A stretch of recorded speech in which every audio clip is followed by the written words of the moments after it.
Well, welcome back to the Nerdy Neighborhood, everyone, and welcome back to your Friendly Neighborhood Comic Show. I'm your host, Lauren, your Friendly Neighborhood Bi, and I am joined by another indie comic creator to talk about a really cool Kickstarter that's going on right now. I'm already a huge fan of it because it has great, what is the word, relevance to other things I like, but it's its own new thing. It's really cool, and one of the writers is here to talk about with us, Corissa Grant. How are you? Good. I'm awesome. Thank you. Yeah, absolutely. I love how you got the posters or the, what do you call those things? Those Banners. Aren't they banners. nice? Yeah. Are they switched? Yeah, no, here. I don't know how yeah, we got Anubis over here fighting, and my two characters, which probably can't see, but there's a vampire zombie trying to reach out for them. So yeah, Of course. Yeah, of course. The norm. Yeah, it's your normal Monday morning going to work, Absolutely. Yeah. Well, thank you so much for coming on the show today. I was really excited when, you reached out and were telling me about this comic because I never heard of it before. And I feel like that's how I hear about the best, books and comics and campaigns are the ones that I don't hear about at first, but then once I hear about them, they get so much traction afterwards. I'm like, haha, I caught on right in time. I'm right. Kind of cool now. Yeah. Lori from Path of the Pale Rider told me about you, and she's like, you have to be on this show, and Lori's like my mentor, so she's amazing. I mean, the stuff she does, like her work ethic alone, but also the fact, like, we joke that like we're like sisters that never knew each other because every time we come on the show, we both bounce off the walls and we forget to talk about comics half the time because I don't even know what we talk about. I can't even tell you. I one of the other creators told me about her because I was a female, creator. But I was on as Worthy Chaos on Twitter, and I never once said what I was, female and whatever, because I didn't know if females would be welcome in the horror community. Because I hear and I was brand new, so I don't know what the hell I was doing. And then he's like, "Oh, I'll talk to Lori. She's great." And I wrote her, I was like, "Listen, I'm a girl. Don't tell anybody." And she's like, "Oh." and then she's like, "We're best friends now." And that was pretty much it. So and then she's the one that convinced me to come on videos and stuff. So like I had no clue. So she got me to go out there because again, I was worried that sometimes if they see that you're a girl or whatever, they just don't think that you know horror. But Lori has got like a whole mastermind creation going on that I wish I had. I don't even have the energy to watch half the stuff she can do. I wish I could be like that, where she's got videos and all that stuff, and her comics amazing. And we're gonna cross promote. And we're going to have a crossover eventually because our two male characters, we want them to get like the just jealous thing going on. So nice. Work on I love that. Yeah. You bring up a good point though about, because, what you mentioned with the whole, like, should I tell people if I'm a girl, a woman, a female or not? Like, it's something that I think is still left over from like the 90s and early 2000s. And I think some people think it's gone away now because, wow, it's so cool being a gamer girl or whatever. But it's like, no, it's not, because that's still like people only like gamer girls when they're hot, and like, guys only like gamer girls when they're hot and they, fit a certain motif or stereotype in their head, a fantasy, right? Like that's a criticism that I see at least. And so it is hard to be like, am I going to tell people I'm a woman? Because instantly, even if it's not instant horrible treatment, you are treated very, very differently and seen as very different than, oh, I'm just another guy writing a horror comic. And that can be for better or worse. It has its benefits. Like some of the podcasts have been on like, oh my God, it's a girl, like, come on the show. And then other ones don't even write back because they're just like, oh, it's a girl. So it goes both ways, it goes. And it was so funny because I don't care because anyone can call me anything they want. But I just got a lot of bros and dude and everything, which dude to me is gender non-specific or whatever. Right. And bro, I didn't even mind that. The only one that was a little weird was when they called me son. I was like, not really. That's really weird. I understand that assumption instantly comes up, like, because I'm trying to think. Like, I'm tempted to go back and make sure, like, I haven't done something like that when email careers, but I pretty much stay away from like, oh yeah, dude or bro. Like, I stay very professional until I know somebody, Yeah. because I don't know their sense of humor. I don't know what is offensive to them or not in terms of, Yeah. is dude too gendered for them? Is it not? Because I don't care, but someone else might. So Some people, like, I try very carefully to not say, hey guys, because to me, growing up, hey guys is everybody. And yeah. now it's like, oh, I'm not a guy. I was like, I didn't mean that. So I'm trying to not do that. But like, the weird part is, I'm Corissa Grant on Facebook and I still get son. And like, Carissa looks like a semi-feminine name. Yeah, so that's weird. And I even said to him, I don't usually correct people, but I'm not a son unless you use SUN, then I'll accept that as the day of the week or the I'll be the sun. Yeah, I'll be the sun or Sunday. I don't, whatever. But yeah, bro, I get called, even on Corissa Grant, I get called bro and all that. And I was like, oh, whatever. Which I think is so weird, because either I can see where maybe if people like, because I know sometimes when people start, reaching out and they're marketing their thing or what have you, like they make a template and they just use that over and over, which I get, like, whatever makes it easier. I totally understand that. But it's like, why does it have to be bro in there? Like, just find something that's a bit less, I think it's I guess that's a guy thing. Like, guys do that and that's accepted. But like, come on, like what? You can be more professional than that to start, and then once you know them, bro up, like whatever. Yeah. But like, these aren't even templates though. This, like, I've been working with this artist for like 5 months or so. This colorist, and he always said bro, which was weird because it's kind of out of place because you don't really need to use it. It's not like you're talking and you're like, hey bro, what's up? It's just, do you need this, bro? Whatever. I'm like, whatever. So I never corrected him. I'm like, whatever. And then, like, literally out of nowhere last week, he's like, are you a guy? I'm like, nope. And he's like, oh, I've been calling you bro. I was like, doesn't matter. But it's just odd how many bros I get. Unfortunately, there's still, I think, the automatic assumption of assume guy first until you are corrected or you see evidence otherwise, which is like, just try to not assume that as much. Like, because I mean, even if and that's the thing too, is like, even if my brain does the automatic assumption, I don't want it to. That's why I stay neutral as I can when typing back and stuff until I know, because then even if I see a person, I'm like, oh, I thought something else was here. I can just readjust real quick and move on, without like I said, embarrassing them or anything. Notice it. Like I said on Worthy Chaos Twitter, I was like, whatever, call me whatever you want. I don't have anything on here. But the Corissa one was weird. And it's not that it bothered me. It's just I noticed how much it was said. Like 90% of new artists that would contact me for, commissions or whatever, they just instantly go to bro. And I was just like, Corissa seems pretty feminine to me, but sure, why not? But sure, man. Like, I guess, if you can use the power of man and get away with it for a while, you might as well, Chris. Right? You might as well. Whatever it takes to get the story out there, I'm going to do it. Well, mostly. Let's look at the campaign, because we spent a lot of time talking about how lame some people are, which we got to get out, though. It is important. But what's even more important than that is you have this really cool comic, Worthy Chaos, as you said, Redemption. It's horror adventure.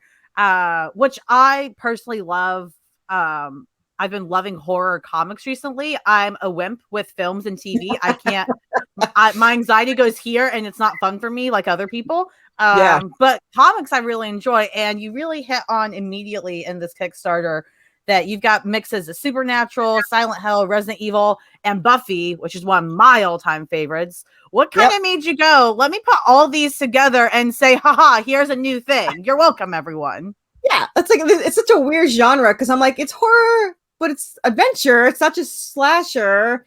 I mean, it's evil because they're zombies, but we actually have 3 different types of zombies. So it's not just Resident Evil. It's everything. I grew up in the 80s and the 90s, and these were all my go-to, Buffy.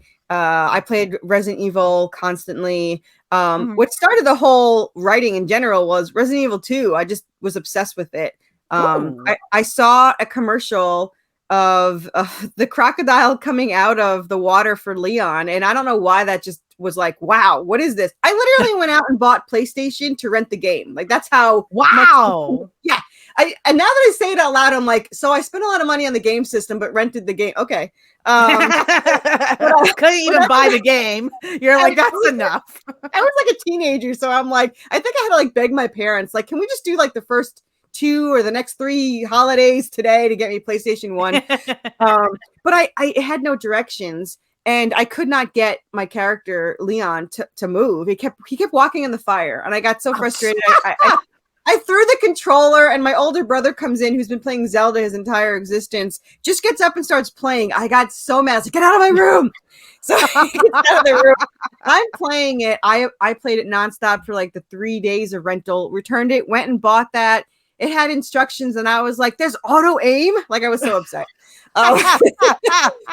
So I played this game for, a couple years, and I learned about role playing after I saw the movie Stay Alive. I went home and I was like, Googling the facts of what was real and Elizabeth Bathory and all this stuff fascinated me. And these people were role playing the characters with the actual actor pictures. And I said, I'm assuming you're not the actors, because I don't know what the hell's going on. And no, like, we're role playing. And I was like, I have no idea what you're talking about. How is it even legal? I was like, how is that legal to use these pictures? And they're like, it's just for fun. They're like, pick a character and be it. I was like, all right, I'm looking around my room and I see this giant cutout of Leon. I was like, I want to be Claire. Like, I want to find a Leon to role play with, because they never were together. And so I role played as Claire Redfield from Resident Evil for 15 years. And I'm dyslexic, so I started as a one-liner, and I went from 1 line to 3 lines to a para, 2 para, and then I finally was like, there's no way I'm ever going to do novel air. You guys are crazy. And now I'm like 6,000 word replies. So I think I'm a little better. Yeah. Oops. I just sent her 15,000 word, my co-writer, who this is created because we RP'd the story for 2 years. We just hit, I added up everything, and we just hit the 1 million mark on the 2 stories put together. Oh my God. So I was like, holy snap, that's a lot. But yeah, so we role played for two years straight, which, so to go into that, these 2 characters, Seraphina, the angel descendant, and Draven, the demon descendant, they are written by 2 completely different characters. I write everything Seraphina. She writes everything Draven, and I have to tell you that you can just tell the 2 different personalities, because this sounds wrong. My character talks way more than she thinks, which would be me, and Draven thinks way more than he talks, and that would be her. So we have these 2 completely different personalities. We do have thought bubbles, which I didn't even think about it not being a thing anymore, because I collected comics in the 90s. So to me, thought bubbles was the norm. And we came from a novel, because we wrote 11 novels. So it was just, we want the thought bubbles to bring out that character's personality and all that stuff. So it was kind of cool to have them. People like it. They're like, oh, you can get inside their head. So it's like having a novel, but you get the pictures too. Absolutely. And it gives them such unique personalities. But again, this wasn't something we had planned. We just got incredibly obsessed with the story. And by the time I added it all up, I was like, do you know we have like, I think at that point in it's been 2.5 years. So at the point of 2 years, like, do you know we have like 11 novels, right? Like, we have 11 novels. And she's like, that's pretty cool. We should do something with it. I was like, well, we couldn't really, because we wrote it in an RP format, so we couldn't release it as novels. And an editor's like, you'd have to merge the entire story, which we didn't want to lose any of it. We're like, I'd rather not make a dime than ruin the story. So I went to find a cover artist just for us. We were going to print it on lulus.com. We're going to have our own little novels. We're going to be really cool. And I said to her, these covers artists are all like cartoony. Like, I don't know, do you want realistic, or do you want, we use actors in our heads. So I was like, do you want more realistic? She's like, cartoony's fine. And like a light bulb went off. I was like, well, if you don't mind cartoony, a comic book. And she's like, what the hell? Yes. So here we are, releasing comic books. So yes, I love all of that. And I'm glad you brought up the fact that you guys, there's a different writer writing each main character.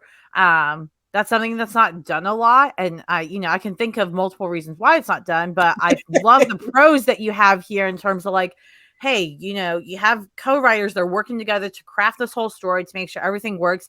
And they can still write their characters separately to give them separate personalities so that it can kind of feel more authentic is kind of what I gathered. It feels more authentic. It feels like, oh, you actually kind of have like actors in these roles almost. Yeah. Which can lead to like improvising, which is one of the beautiful things of film and television is you can have writers write one thing, take a great actor that works with the writing very well, and they make it even better when they're able to do great improvisation that the writer's like, oh my God, thank you for doing that. Like that was great.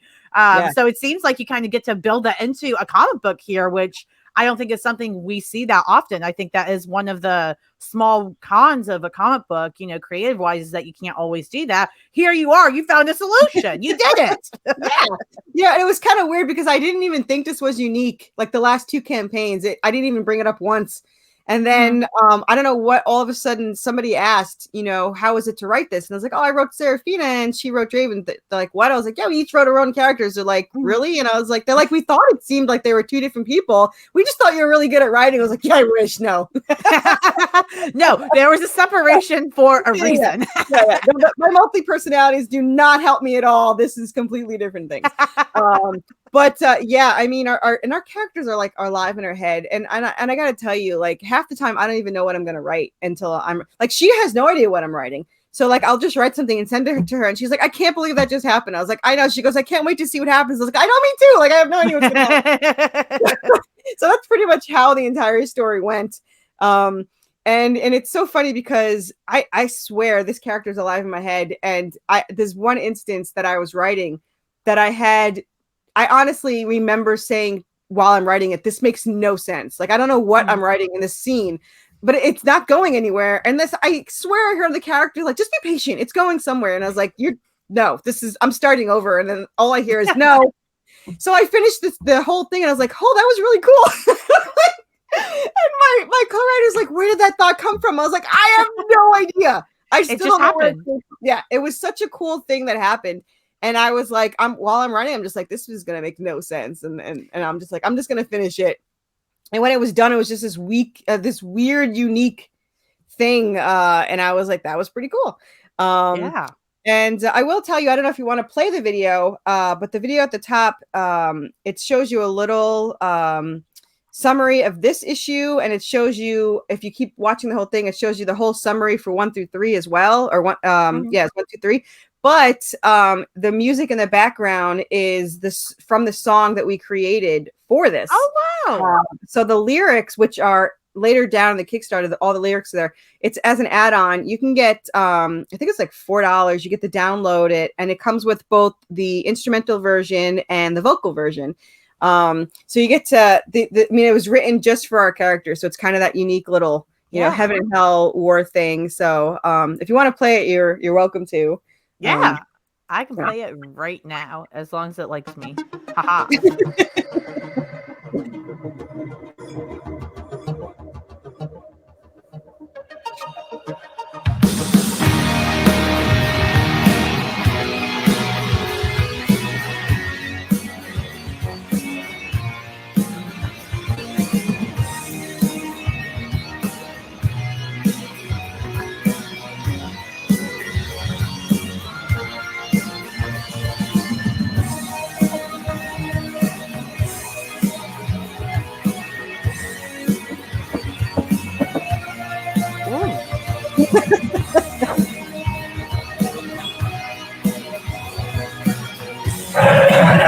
Oh, he's not happy.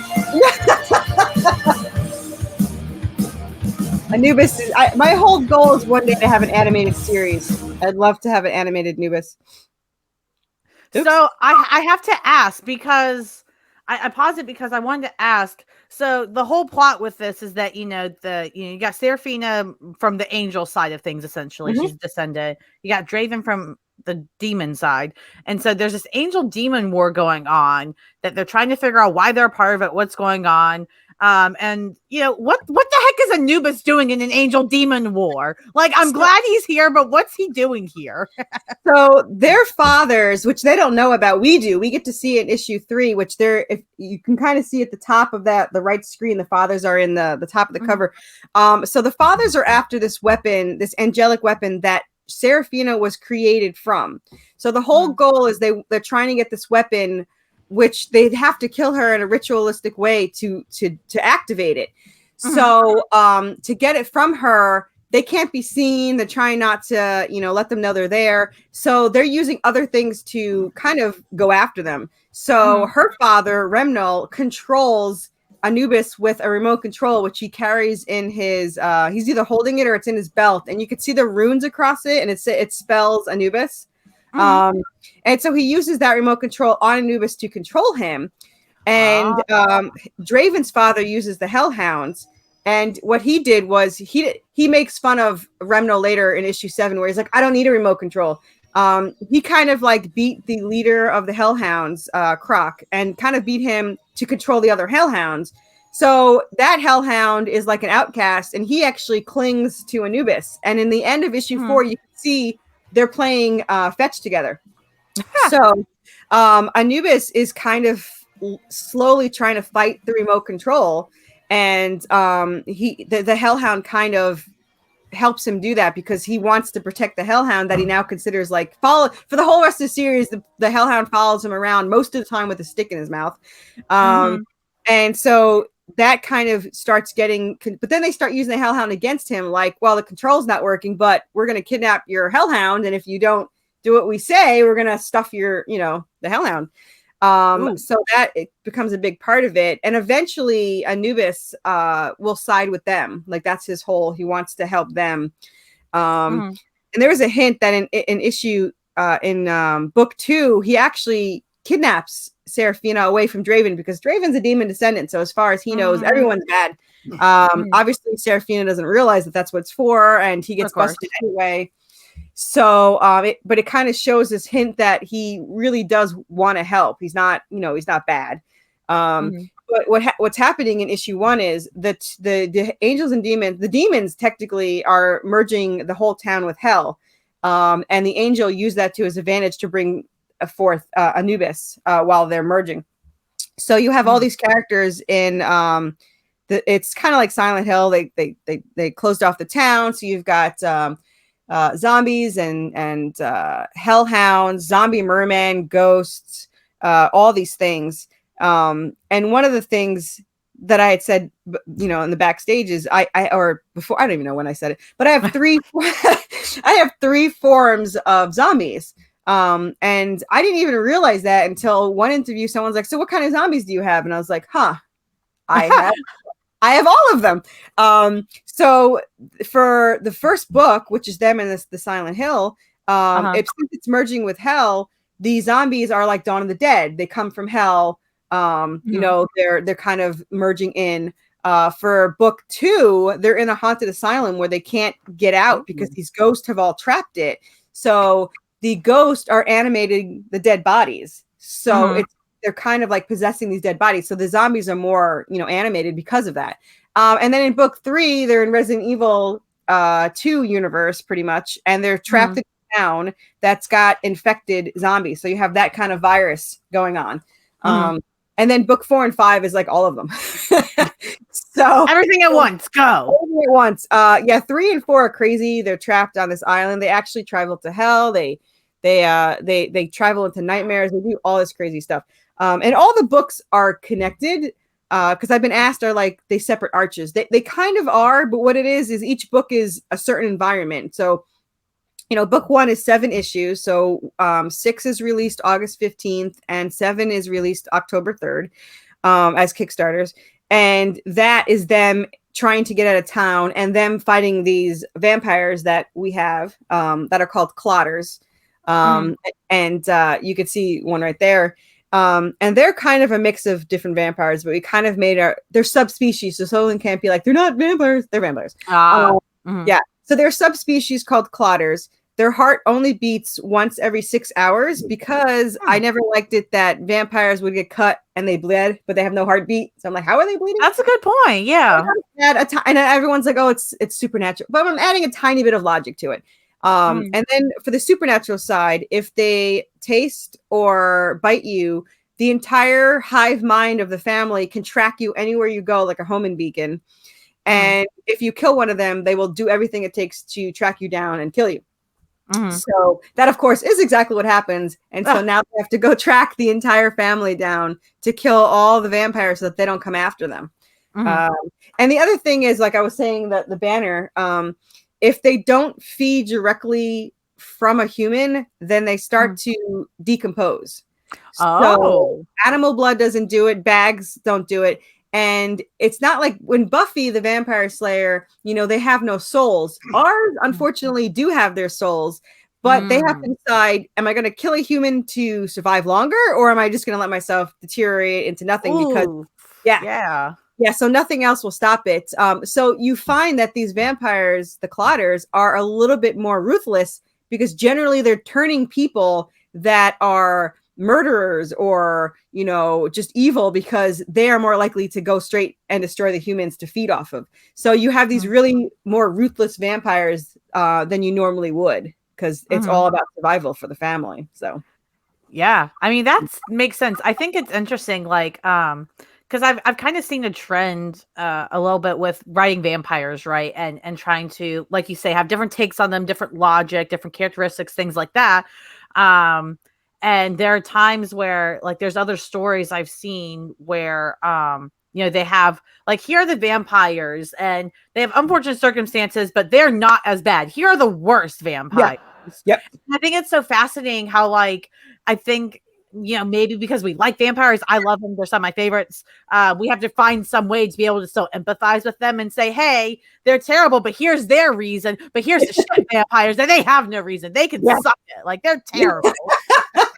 Exactly. Like you like, that's why it's a subspecies, because there are regular vampires and they also have their souls, but they don't have that like the other species. They can feed off of the bag's blood, or they could feed off of animal blood, but because their heartbeat still beats, that they need that more nutrients than any they can get from a bag or anything. So they're the most ruthless, the strongest and the ruthless vampires there are.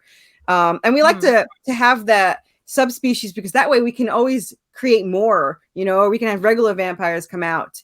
And they do have mates and stuff, like they do have feelings for each other, but again, so do serial killers that'll, they have families and they have all that, but they just, they don't care. No, I mean, sociopaths, we love them. Do we? I don't know about that. Well, we love that statement. I never said it. We love reading about them. I have my criminal justice degree, so again, you can't say I love serial killers. I love reading about, and getting into that sadistic brain, like what is going on in there. So it does fascinate many people. Fortunately, we're not just the outcast. I think everyone else is the outcast that isn't fascinated.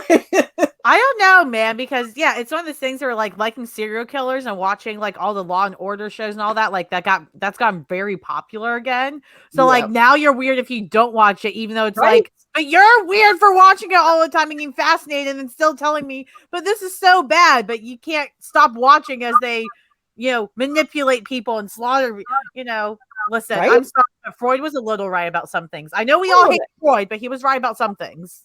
Some things, yeah. Like my husband used to would come in and I'm watching like true crime, and he'd be like, "I better not see you taking notes," and I'd be like, "I can remember all of this. Like, I don't need notes." Notes? Who needs that? I'm already writing this in my head for the next comic. What do you mean? Seriously, like and it's really true, because I shouldn't say that. I always joke that if anyone in my husband's ever killed, they're going to come see all my serial killer books and all this stuff. And I'm like, listen, I'm smart enough to get rid of that before you came. Like, that's not going to be an issue. But fortunately I have that thing called a conscience, and I couldn't do it. But in writing, man, I could come up with the perfect murder, because I have read all the things, and there's some crazy ones out there. You just put all the data together, as long as you don't have the conscience to but when you're writing a story, I don't know if you've ever seen Castle with Nathan Fillion, but that is like the perfect example where he's like, I got to get into the heads of these murderers and come up with something really cool. Just don't get too far into their heads. Just don't go method, guys. Method acting. That actually not good when it comes to that level. That just happened. I just watched a video on this guy who sent in his story idea about this killer who led people to his house through Craigslist or so. I don't know. He's some kind of marketplace thing, and he dragged them there, and then he killed them, and then they found out that all the details matched what actually happened. So he did. Oh. He did it for real so that he can get the data for his story. What? Yes. And they're like, he knows things in this story that nobody should know about, like where they came from and what happened when he escaped. One escaped the house and ran down the alley, and they got seen by other people, and he's like, just like I think that happened with Dahmer too. He's like, oh, he's with me, he's just drunk or whatever, and dragged him back. And it was like, yeah, and they're like, how would he even know that? And it was just this crazy thing. But yeah, that's he went method like a crazy person. God, so. That's man, now I can't trust any writer. Right? Yeah, he was making, it was a movie script. He needed it for his movie because he tried to write for months and he couldn't get anything. So he decided to do it. That guy's crazy. Yeah. No, yeah, see, that's too far, guys. I know you want to do anything for your craft. I know we all go to crazy lengths to make art, to make a craft, and some links are more justified than others. That's not one of them. Don't do that, guys. We don't need that kind of realism. Don't. Yeah. Yeah. Yeah, see, exactly. Aren't we supposed to be afraid of too much realism sometimes, guys? That's the line. That's it right there. That's exactly the line. Yeah. We found the line of too realistic. That's it. Don't do it. Yeah. Pretty much. Anyway, back to the story. Back to the story. Yeah. I wanted to ask because you have one of the cool things about Kickstarter, as so many people know, is that you can have different rewards to give people for saying, hey, thanks for backing. Hey, you're able to donate more money because you really love this or you want this. Thank you. Here's an extra gimme. Whereas, like, if this is just a shop, you don't get to do that. So that's one of the cool things. And you have so much merch on here. You have the comics. You've got this, you got that, you got plushies! Plushies, you guys! Yeah. And it's funny too, because I have way more that are here. I was told not to have too many tiers, and I already have 20. But yeah, so I have plushies. So in this campaign, that's our zombie merman, which there's only one of. Well, there's technically 3. Myself, my co-writer have one, and then I had one made for you guys. So there's one. Yeah, 1 and 3, guys. 1 and 3. You gotta get it. So we have the, of course, Anubis. And these are all handmade, so they are a little bit more pricey, but they have that just love in it, Yeah. He has his whole outfit. I mean, it goes all the way around, the detail. He holds his little staff, of course. Next campaign I'm going to show you a preview is the skeleton birds. So I love it. Yeah. I know. I want to throw it at my siblings yelling, caw, caw, for no reason other than to be stupid. And as an add-on, he's only as an add-on because he hasn't been in the story yet, and he comes on later. But this is our fur demon, which he's got bat wings, his tail's on fire, and I don't know why, but he wears a really cool-looking petticoat. I love that. He has one fang and one eye, and there's reasons for that, and we're going to blame Draven because guy's a dick. So... it was so funny because I don't know if you ever watched Inuyasha. It's an anime.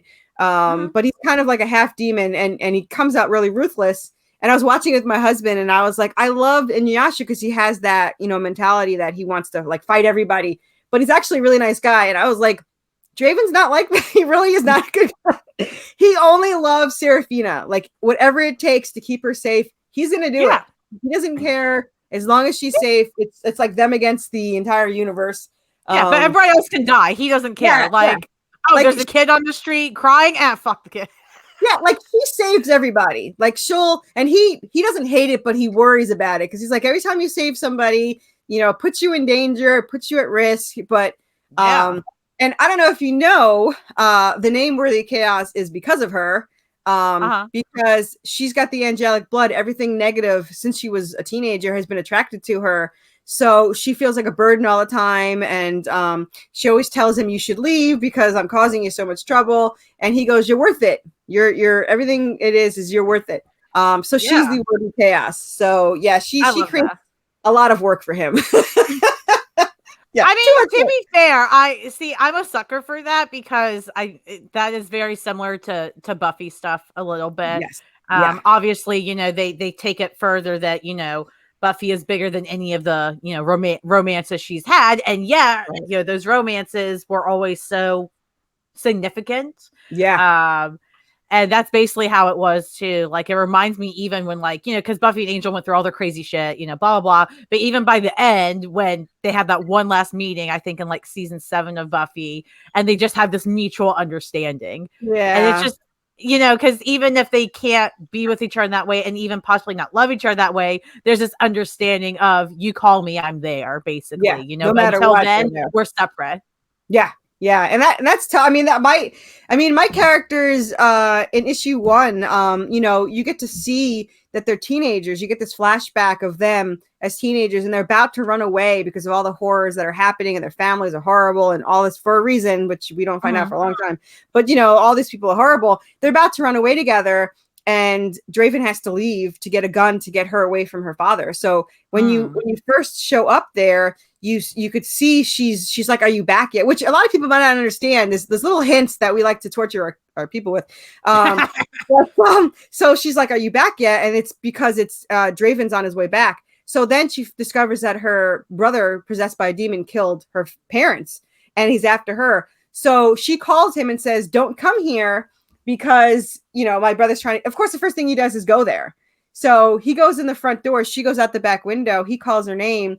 She turns around, gets hit by a car and driven away to a hospital, and is in a coma for months. And he's arrested for the murder. So they're separated for 10 years, thinking that each other's dead. You know, right? He's trained as an assassin. She's trained as a supernatural hunter, and then they meet up. So it's kind of like a bittersweet reunion. They don't know how to react to it. You know, so you have that sad. You know, everyone's like, oh, they should have kissed and said, and I'm like, no, I mean, first of all, they're attacked 5 seconds later. And he thinks it's a dream because he's been having these dreams the last 10 years. And she thinks it's a trick from the demons. And so they kind of just have to grow. And plus they were closed off for thinking that their lover was, you know, dead for 10 years. Kind of has an effect on you. Yeah, I mean, that makes total sense. Like, why am I going to be like, let me just jump you? Like, because that's not the only emotion you're feeling. I think sometimes people are like, but that's the only emotion I would feel. It's like, okay, maybe you, but you have to understand these characters and what they've gone through. They're feeling that emotion, maybe, plus 10 other ones, and you can't differentiate between them. And then you get attacked, so you don't get a chance to try to differentiate. Yeah. So a lot happens. But back to the merch. I'm very ADD. Sorry. We do have metal covers in this one. They're so shiny. I know. I love it. I love the shiny so much. And I have metal trading cards, which are just, I love them all. So we're re-releasing as an add-on issue 4 as a metal cover, because I had to try the metal cover. And we do have, they're like 80-pound glossy pages. These are not thin books. And we have issue 5 variant as a metal cover. We also have a tier that's releasing all 5 as metal covers.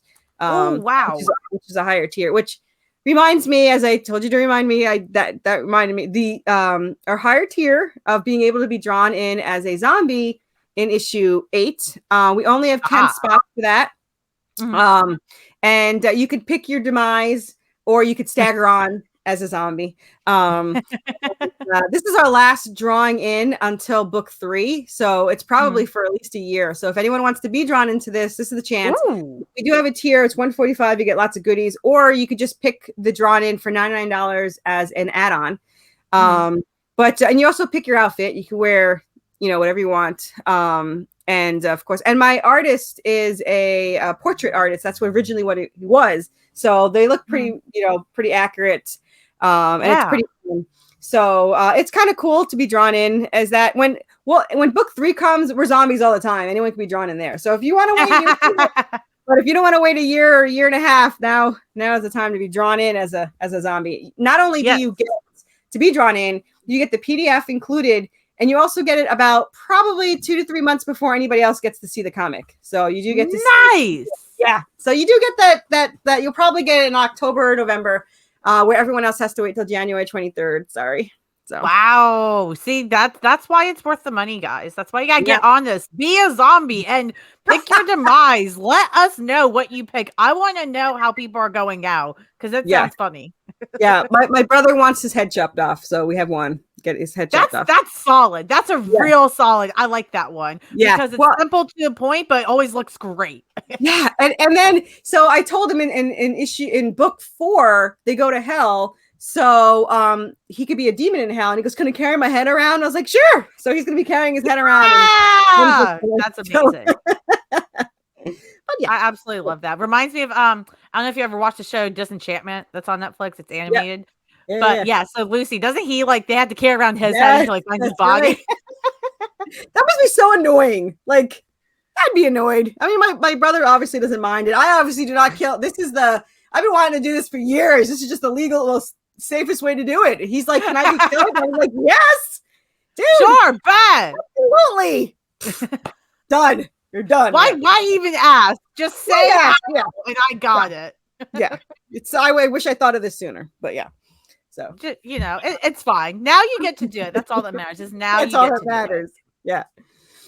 But anyway. And one thing I know you shared with me before we even recorded, you were talking about how you have this kind of promise you made to the backers in terms of if you get 500 backers, then you're going to get a tattoo. So listen, guys, what are you doing? Make this great woman get a really cool tattoo. My first tattoo, and I will record it. And yeah, it's my first tattoo. It's going to be of the angelic weapon, and I'm going to have 5 sayings that they can vote on to see what I put under it. Nice. I have all the sayings somewhere. One of them is "Story is Life," because that's what my co-writer and I say all the time is our story. The story is life. But another one is that I'm the pain in the ass. So I'm pretty sure that one's going to win. But it's an option. And then there's a couple other nice things, but that I'm sure no one's going to even read or they're just going to vote in the pain in the ass. But yes, from now until book 5 is done, if I ever get 500 backers, I am going to get the tattoo and record it, and you get to see me like cry like a little bitch because I'm not very good with pain, so it'll be interesting to see how that goes. But better than you than me, because I can't do it. People are like, "You should get a tattoo." I'm like, "No, I will die. Absolutely not. I'm a coward." One, but they look so painful, and but I would love to have the logo on me. I'm just a wuss, and that's why I had to put this out there. So if I ever get 500 backers, I have no choice. I'm thinking I'm putting it on my calf so that I could see it whenever I want. And then I'm super excited about it, and I've heard they're addicting, so we'll see how that goes. Yeah, I hear that too. I guess it's just like the hormones that get released as it's being done, like scientifically. I think that's it. But I'm like, my hormones would tell me, "Never again, bitch. Why'd you do that?" Right? Like everyone else is lucky. They get the yay, that was fun. Even though it hurt, it was fun. Mine's gonna be like, "Bitch, why?" Yeah. And I just want to point out, so we did get, I think, another backer thanks to your show, probably. And then so we're only $41 away from the first stretch goal, which is 16 PDFs of other issue 1s from indie creators. Yeah. And so even if you buy a $5 PDF of either issue 1 or issue 5, then you get those 16 other PDFs. So it's a great deal. I add on every time because I like people to see because I support the indie community as much as possible. I love everybody. Everyone's amazing. I am so lucky to be in this community. Someone had said, "Isn't it competitive?" I was like, no, everyone's amazing. Like everyone supports each other, backs each other, and it's just awesome. So I'll try to do as much as I can. And even at the bottom of this Kickstarter, I have the highly recommended, which I'm still adding to, of some live campaigns. So if you want to scroll all the way down to see all the there's so much stuff on here. Y'all really have to look at this Kickstarter. I swear, you get statues. It doesn't end. There's the cute angry Anubis statue, all handmade. There's the zombie merman statue. There's Seraphina and Draven statue, which there'll never be another one of those, by the way. My clay artist that I've been using for 4 years he hates clay on people. So I did it just for me. There's 2 made, 1 for me and 1 for selling, and then that's it. And then there's, of course, tall Anubis, which is the most kick-ass thing ever. Right? So, my goodness. Yeah, and these are the metal tiers. This video is to show you the metal tiers. There's the stretch goals. You could see all the number 1s. You could do all around the same genre. They're all amazing. Lori's in there for Path of the Pale Rider, of course, and all of that stuff. So check all those out. And then, of course, the cute stickers, because stickers are awesome. Who doesn't want cute stickers? Right? I agree completely. But everybody back it so we get cute stickers. If we don't get cute stickers, I'm gonna be mad at y'all. I'm gonna be mad. Yeah. Yeah, you got to back it. I need to see. I don't even like care at profit. I just want to be able to pay my artist to keep making these. That's all I care about. I even told him the more this makes, the more I could pay him. He's severely underpaid. He picked his price because this is his first job, by the way. This is his first paid job. Wow. So to see the amazing tiers that the amazing panels he does, the storytelling that he's just amazing. So I need to eventually pay him more so he doesn't go away. Right. Yeah. I mean, I could resort to him being chained up in the basement, which I told him might happen. And he posted the other day. Do you know RoboCop? How he died? Yeah. Oh, okay. yeah. So he posted a meme of RoboCop, and it said, "This poor guy died on the job, and his boss still made him come to work." And I wrote under that would be me. You are coming back to work, dead or alive. Sorry. Bring the pieces. We'll put you back together. You're ready to go again. Yeah. And he was upset because I told him he can't do the spinoff. And he goes, "Why can't I do the spinoff?" I was like, "You have 45 issues, and we're working on series 2, which already has 7 issues. Unless you clone yourself, that's probably not going to happen." Yeah, you probably need to, sleep, eat, breathe, maybe take a small vacation or, so maybe. Let me tell you something. He took a vacation for 30 days. And my husband said, "Don't bother him," because he knows me. He goes, "Don't bother him. Let him have his vacation." So 2 weeks in, he writes to me and says, "I miss drawing this. And I can't wait till my vacation's over to draw." I was like, "Enjoy your vacation, but hurry the hell back." So right. Yeah. Oh my goodness. Well, and I think that just speaks to how much you all love your crafts. Like the fact that, you want to keep working on it, but also be mindful of, okay, let them do what they do. And the fact that he wanted to come back, even though he's on vacation, because he's like, I miss my work. And, there are a lot of people that don't get to miss their work because they're doing something they don't want to do or something they, don't feel passionate about. So the fact that, even though you guys need much needed breaks, even on your breaks, you still are missing what you do. Like that's such a, for lack of a better word, it is a gift. That doesn't mean it's okay to be overworked, but it is a gift that you still miss your work, even when you do get your few breaks. Yeah, I mean, this story, we keep saying, me and my co-writer, we're addicted to the obsession because we're either thinking it, writing it, talking about it, reading it, drawing it. I mean, it's everything there is to do about this this story. And I even said to my husband, I was like, "Do you think this is unhealthy?" He's like, "Nah." He goes, "You've never been happier." I mean, I don't even remember what life was like before I wrote this. So I can't even imagine what I did with my time. Like, I don't have no clue what I was doing. And even my co-writer was like, "What did we do? We talked 24/7. What did we do before we met?" And she's like, "I have no idea." But she goes, "I remember being bored a lot." I was like, "Yeah, that's probably that." That was probably being bored. Yeah, mostly bored. Yeah. So, well, you're at 47 backers as of this recording at this moment, which is amazing. I know we can get to at least 100, 150, and eventually the 500 backers is going to come by like issue 20. I'm telling you, 500 backers by issue 20. Hold me to that, people. I have it now recorded. That's it. There you go. Issue 20. Yeah. It's recorded. It's going to be released. Everybody else will see this and put me on my place if I'm not right. But issue 20, y'all, don't let me down. Issue 20, 500 backers. If I get it by the time issue 20, I will give you one of the 3D Anubis statues for free. So we'll see. Yes. And now you get that statue, guys. Yeah. So that's the key. Oh, and real quick before I forget, each issue that reminded me. Each issue has an Easter egg from a horror movie or horror game. And when the graphic novel comes out, whoever finds all of them and posts it first does also get a 3D statue of Anubis for free. So find those. My brother's upset he can't do it because he knows them all. So that's cheating. Lori's on a warpath. She wants to do it. So it's so hard to not tell her that I just put the Easter egg in because she will write it down and remember. Yeah. So I know how she works. So, but she's gonna definitely try to be everybody too. I know she will. She's on it. She is on it. Her books are full of riddles. She's so good at it. People figure it out. And I will point out that if anyone ever wants to look up this story, all you have to do is search Worthy Chaos on Kickstarter. We're the only thing that pops up because we're the only one crazy enough to have that name. And then, so it's so easy to find. We're also on Twitter at worthy_chaos. We have we just started a group on Facebook called Worthy Chaos. Nice. And we are almost to 600 members, so it's growing. But yeah, we like to post and tweet and whatever new art and covers and rewards and pages and everything. And we also, since we like to support other communities, if you're in that group, if you're an artist, you're welcome to share your art and try to get more people. And you're also, if you're a creator, you're allowed to post your Kickstarters when they start or when they're about to end or whatever.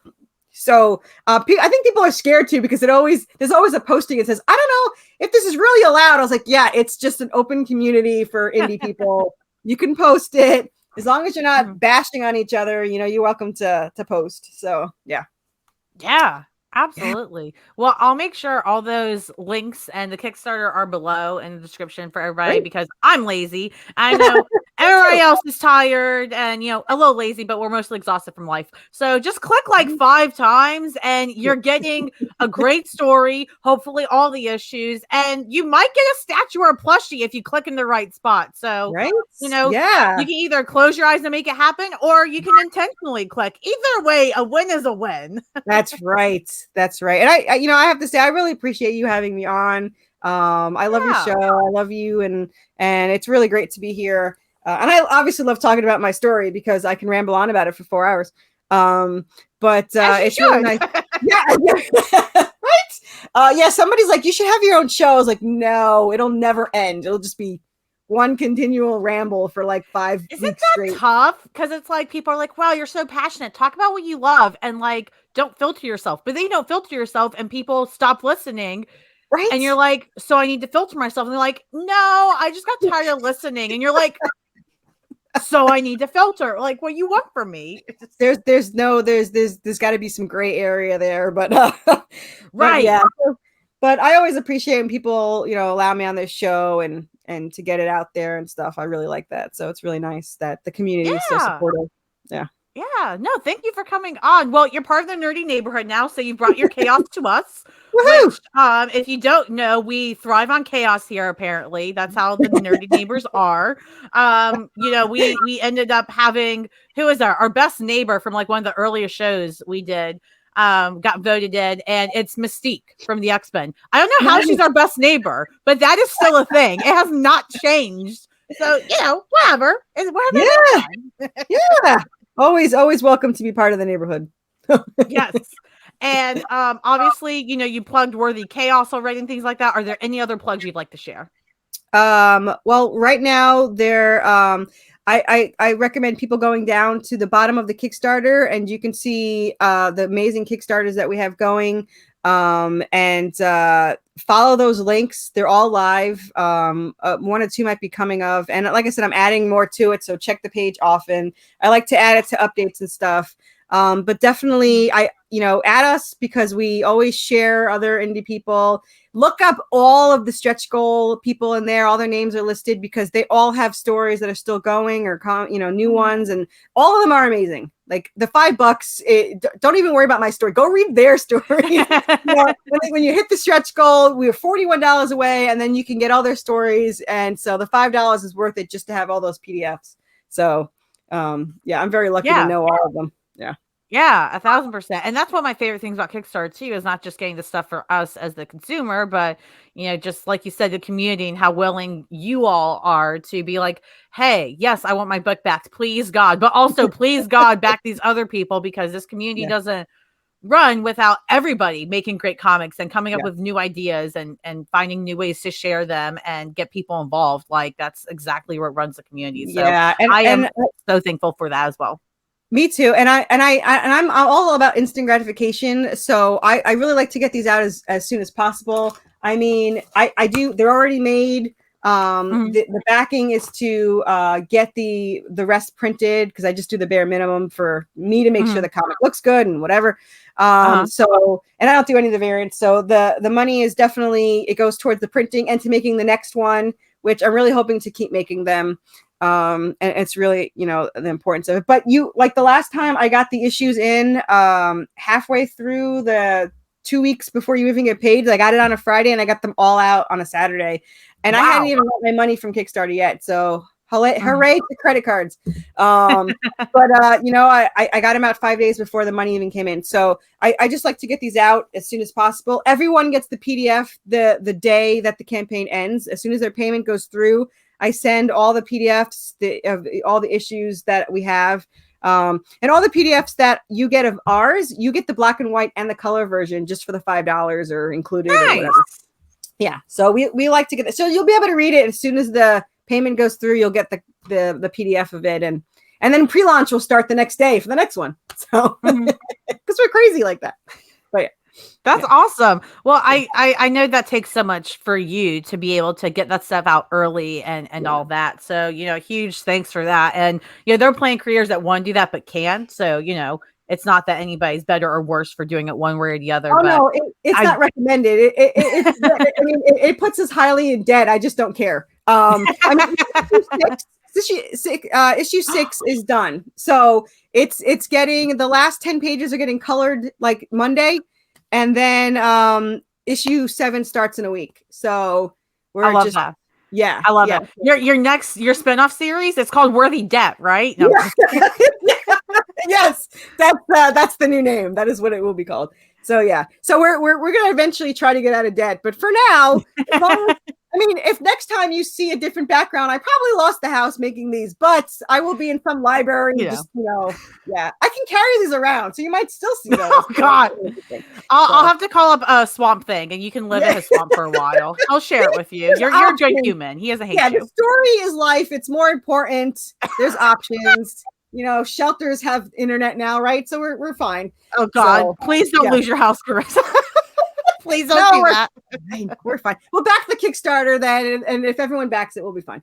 But I love that. A nice small gift. No, okay. Yeah. Back the Kickstarter so I don't lose my home, because I'm too obsessed with not making these, and I need to not lose my home. My husband might be upset. So, but yeah. Might be. Maybe if it's on a really good day, he won't be if you're lucky. No. Yeah, right? Maybe, you never know. I'll buy him a pizza or something. He's usually fine. Give him a Anubis plushie. He'll be fine. Yeah. Anubis plushie solves all problems. Right? I think so. This is my emotional support, Anubis. So yeah. We have four left, by the way. I think there's 4 left, and then there's not going to be any more made. So FYI, go get your plushies. So we gotta get in on it, everybody. Yeah. Well, eventually I want to get them commercially released, but they won't be as cool as this, because this is handmade, larger. Yeah, they won't be able to be. They won't be. So these are limited edition, but eventually, if it gets popular enough, I do want to get them made, but they'll never be as cool as this. So yeah, sorry. It's true, and we all love exclusive and rare things in this. Right? In this absolutely. What happens? Yeah, it's what builds value. Yes, absolutely. Yeah. So we're good. Anyway. Well, thank you so much again, Carissa, for coming on. Those you guys watching at home, be sure to go back Worthy Chaos. It is below. Just click a couple times. You'll get a plushie. You might get a statue. You might get something else. You just don't know. There's like 100, so check on the add-ons. I try to make the tiers smaller. There's 20 tiers, but that makes there's more add-ons. This shirts, this hoodies. Yeah, sorry. You get everything. Yeah, get all the things. Worthy everything for everyone that loves all the worth series. it. Yeah, exactly. Thank you for having me on. I appreciate it. I had a lot of fun. Oh yes, I can't wait for you to come back when there's more Worthy Chaos. You are welcome anytime. Please bring if you're fine with it, October, because my graphic novel will come out, so we can plug that away for Halloween. All right, everybody, October Halloween. We've got you set already. Get ready. Thank you. I'm gonna have to make like an Anubis costume or something. Shit, I have to get on that. There's a 3D printed.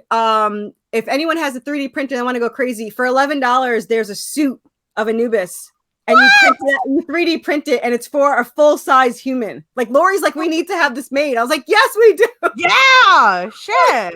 Yeah, absolutely. Yeah. Anubis is joining the neighborhood come October. Everybody, be prepared. Yeah, it's happening. Right, well, I'll see you in October. Exactly. See you guys in October. But again, of course, guys, please go back this. Please support this great campaign and Corissa and all the art indie creators that have their books in it. Of course, follow them, find them, all that great stuff. If you like the show here, please like, share, subscribe. It's those little cheesy things that are actually really important and they help us grow. But more important than that, it helps these indie creators get to grow, which is why we're here. We want to help Corissa and other indie comic creators grow as well. And we'll see you guys next time in the nerdy neighborhood.